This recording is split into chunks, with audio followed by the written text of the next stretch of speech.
Today we're making a quick and simple recipe, Corn Puri Chaat.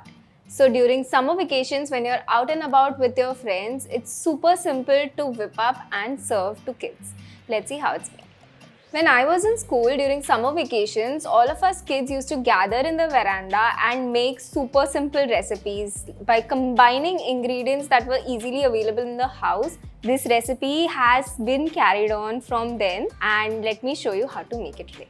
I'm going to start by stir frying some of the veggies. 1 green chilli that has been chopped, along with 1 chopped onion and half a cup of corn.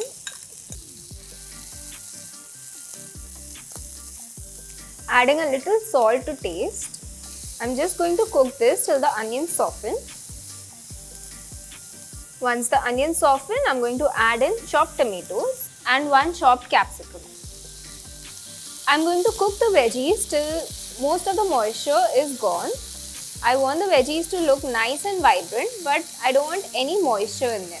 As you can see, the tomatoes are properly cooked and most of the moisture has evaporated. So now I'm going to turn off the flame. Although I've stir fried the veggies today for the corn puri chaat, what you can do is keep it raw. Just boil the corn and add in raw vegetables to it, flavor it and use it in your corn puri chaat.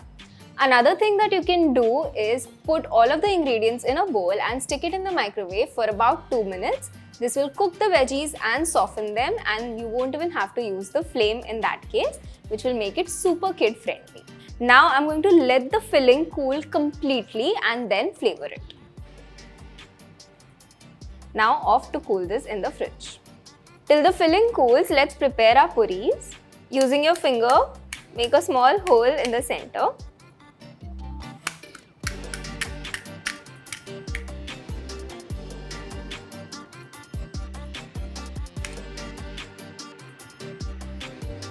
The filling has cooled down completely. Now we're going to flavor this with some imli chutney. This is going to make it nice and tangy and a little sweet as well. So to balance it out, I'm going to add in red chili powder. You can use as much as you like. A little bit of chaat masala. And now we're going to give it a mix.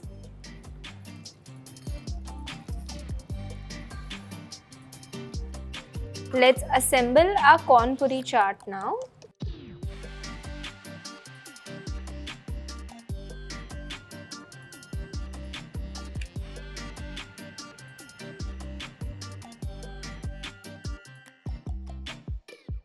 To finish the look of the corn puri chaat, I'm going to garnish it with a little bit of save, little bit of chopped coriander.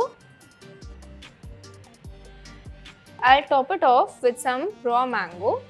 Our super simple corn puri chaat recipe is ready to serve. So next time you have a gathering of kids at home, you can quickly whip this up and serve this to them.